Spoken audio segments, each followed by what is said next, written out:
porque aquí son unos come solo que hay en esta cabina. Como yo soy la única niña, me engañan todos y hacen las cosas escondido. Aquí habían boletas para ir al concierto de Fonseca y aquí nadie sabía que me gustaba Fonseca. Lo voy a decir en el aire. Señores, tenemos aquí hablando de cumbia, vallenato, a un colombiano que no nos va a hablar ni de cumbia ni de vallenato, pero sí de armonía. Sí, de armonía. Nos va a hablar sobre la armonía que tiene que tener el urbanismo, nos va a hablar sobre arquitectura. Un arquitecto colombiano que tiene ya más de 30 años viviendo aquí en la República Dominicana y que por supuesto hoy 8 de noviembre, Día del Urbanismo, pues nos viene a hablar un poco sobre esta temática. Damos la bienvenida al arquitecto Luis Gabriel Ardila. Hola, Luis Gabriel. Buenas tardes, muchas gracias por la invitación. ¿A ti también te gusta Fonseca? Sí, claro que sí. Tampoco, mira, él pudo, tú lo invitas y no le da una entrada de Fonseca. Esto es terrible. Hoy es el Día del Urbanismo. Tú tienes mucho viviendo en esta ciudad, en Santo Domingo. Correcto. ¿Cuál es tu misión? ¿Cómo se ha desarrollado en estos últimos 20 años la ciudad? ¿Vamos avanzando en materia urbanística?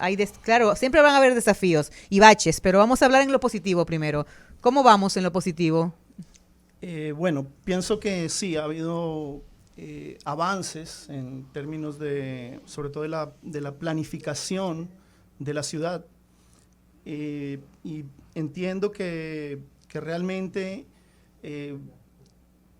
los profesionales que están trabajando en las instituciones, diseñando, planificando, que son profesionales muy capacitados, y hay un montón de evidencias, de estudios, lo han hecho de una buena manera y definitivamente que la ciudad ha ido avanzando en ciertos aspectos. El tema del urbanismo es un tema muy complejo, implica el tema de la ciudad. Sí. Y la ciudad, digamos que el ideal de la ciudad es ver que ésta pueda funcionar como un sistema fluido. Y bueno, ahí entonces empiezan a aparecer todas esas complejidades de las cuales pues nosotros las sufrimos, ¿no? Lo ideal sería que pudiera existir un equilibrio y una armonía entre la parte construida, la parte ambiental, es decir, la parte que existe de manera natural, geográfica, podríamos decir, y la gente, que pues al fin de cuentas las personas son las que le dan la vida a la ciudad.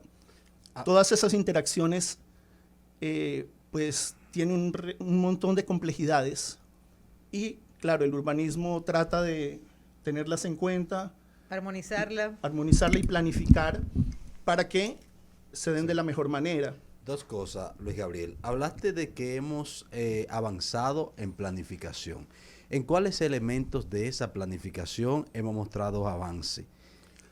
Bueno, sí, tendría que aclarar, cuando hablo de planificación, la planificación es sentarse, digamos, hacer un diagnóstico, una caracterización de las cosas que ocurren, de las variables que hay que tener en cuenta y hacer una propuesta, un plan, pero un plan de acción. Ejecución de esa planificación hemos tenido.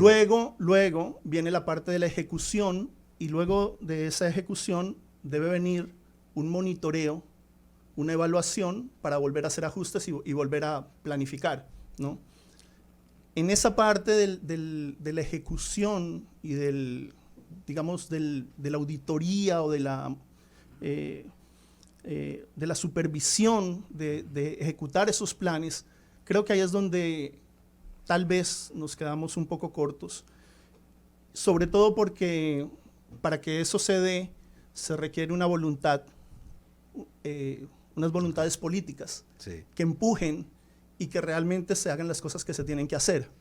Mira, aquí nosotros criticamos por lo regular el tema de las construcciones improvisadas, tanto de casas como apartamentos, como torres incluso. ¿Dónde debe radicar la planificación para tener unas construcciones más amigables y más seguras en la ciudad? Bueno, el tema de las construcciones creo que se aplica lo mismo. Tenemos reglamentos, las instituciones, ahora el Ministerio de Vivienda tiene una serie de reglamentos que se supone deben cumplir los diseños de las edificaciones.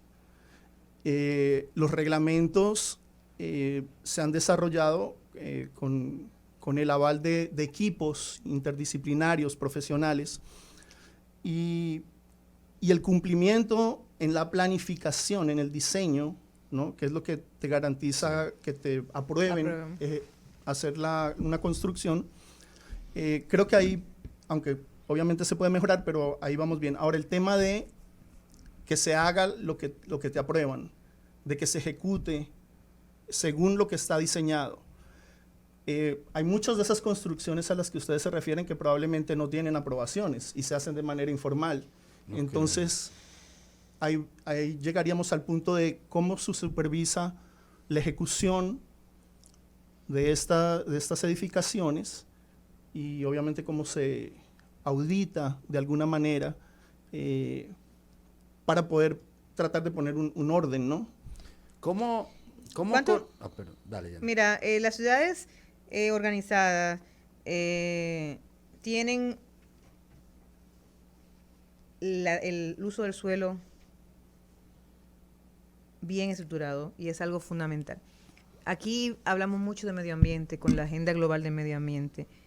Sin embargo, no veo ninguna norma en la República Dominicana, y si la hay, no la he leído, de cuántos metros de áreas verdes tiene que tener la ciudad por persona. O sea, aquí se construye, y todos los días lo que perdemos son áreas verdes. Inclusive, las áreas verdes que eran del ayuntamiento, de años gestión tras gestión, y esta no voy a involucrarla, creo que la que menos tiene que ver es esta, sino anteriores, han vendido todas las áreas verdes, la han privatizado, y la ciudad de pronto se encuentra sin área verde. Yo recuerdo uno de los conflictos con áreas verdes que tuvo aquí en Arroyo Hondo, esa parte de Villas... ¿cómo se llama? Villa Isabela, que los constructores pues se apropiaron del área verde, pero los habitantes reclamaron y la parte de golf y eso, los campos de golf, se lo tuvieron que asignar a los propietarios bajo sentencia, creo que fue, y es un área común de los propietarios. Entonces, el tema del área verde, aquí no hay una ley que diga, ninguna norma, cuántos metros de área verde tiene que tener la ciudad por personas. Yo tendría que investigarlo. Sí, investigarlo. No tengo el dato en este momento, pero sí existen en algunos, contemplado está en algunos lugares, a veces se habla de un 30% de área verde en algunos desarrollos urbanos, ¿no? La Organización Mundial de la Salud dice que entre 14 y 15 metros cuadrados de área verde por persona debe tener una ciudad, por habitantes. Con respecto a eso, digamos que un poquito entender que cuando hablábamos de ciudad, la ciudad somos todos, ¿no? Todos, sí. Y qué bueno que pones ese ejemplo de estos propietarios que reclaman, ¿no? Un área verde en su urbanización. Es ser consciente un poquito, y creo que la conmemoración de este día es un poquito de eso, de entender que la ciudad somos todos. Sí. Y que como ciudadanos debemos también aprender acerca de cómo debería funcionar la ciudad y empezar a reclamar esas áreas verdes. Claro, porque el urbanismo no solamente es estética, es desarrollo económico, es integración de la comunidad. Claro que sí. O sea, son muchas variables. La higiene, la política, o sea, son muchas variables, como tú dices, que intervienen en el urbanismo. Son muchas las dimensiones que deben solaparse y, como decía al comienzo, funcionar como un sistema fluido. Y ordenado, porque lo ordenado. Y allí entra la dimensión ambiental, social, cultural, en fin. Luis Gabriel, aquí se ha dado en los últimos años, y soy muy abarcativo cuando lo digo, la expansión horizontal de la capital y creciendo hacia las afueras, y de repente ahí se forma un barrio, se forma una barriada que hay que llevarle los servicios y que dificulta muchas cosas. ¿Cómo nosotros, de aquí en adelante, como gestores de ciudad, podemos estructurar un mecanismo de planificación para que esos fenómenos no se sigan multiplicando? Bueno, los mecanismos de planificación en algunos lugares existen. Por lo menos en el Distrito Nacional se han ido desarrollando planes de ordenamiento del territorio que deben contemplar esas expansiones esos crecimientos. En el país hay muchos sitios que todavía adolecen de esa planificación. Y creo que caemos en el mismo tema, ¿no? No es tanto la planificación, sino cómo tú controlas que esa planificación se dé en la realidad tal y como está planteada en esos planes de ordenamiento. ¿Cómo tú controlas el que las personas no construyan? Claro, hay algunas estrategias puntuales que se pueden llevar a cabo en sitios donde hay, por ejemplo, construcciones no planificadas, informales, para tratar de rescatar esas áreas que han sido invadidas. Pero el esquema no es tanto la planificación, sino entender que aparte de la planificación debe haber un control y por encima de todo es una voluntad de que esas cosas se den, ¿no? Falta de voluntad política precisamente para hacer que se den las cosas. No basta con la norma tenerla, si no hay una autoridad que vigile que se cumpla, que se aplique la norma. Los profesionales que vivimos en Santo Domingo sabemos que existen normativas, ¿cierto? Y claro, podemos hablar de ellas, pero hay unas normativas, hay un marco de normativas que nos dan una pauta, una guía, ¿no? Sé que ahora está en proceso de aprobación una ley de ordenamiento territorial, uso de suelo y asentamientos. Hace mucho que eso está en la palestra pública, igual que la modificación a la ley municipal, pero está que amenazan y no llegan.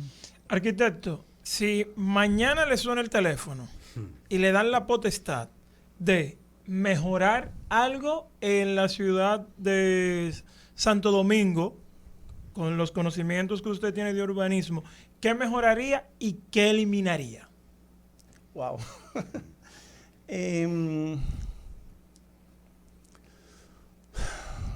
Difícil. Bueno, definitivamente creo que el tema de las áreas verdes es vital, porque hace unas semanas se hablaba en otro medio sobre el tema de la dignidad de las viviendas y yo decía, una vivienda digna debe estar en un lugar digno, no es solo la vivienda, no es solo la casa, sino es la ciudad donde salimos a caminar, a disfrutar el espacio público, que es el espacio de todos, que debería ser un espacio tan agradable como nuestras viviendas en el interior. De hecho, hay zonas de la ciudad donde las personas pasan más tiempo en el espacio público. Entonces, definitivamente el tema de las áreas verdes me parece que es crítico, que la manera de poderlo hacer es una forma radical, prácticamente buscar el espacio donde no hay. Eso va a implicar hacer unos cambios muy drásticos, pero tal vez necesarios, ¿no? Entonces, hablamos de una utopía en la que podría decir yo, estas manzanas de pronto vamos a habilitarlas para que tengamos espacio verde. Y no solo parques o áreas públicas puntuales, sino la conexión entre todas ellas, ¿no? Nosotros tenemos la bendición, así le llamo, de tener un gran malecón.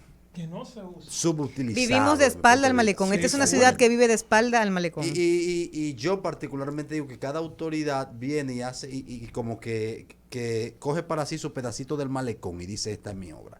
Pero ¿qué puede hacer esta ciudad en términos integrales por el malecón, desde Manresa hasta Lozama, por ejemplo, para sacarles provecho en términos económicos, en términos de diversión, en todos los aspectos?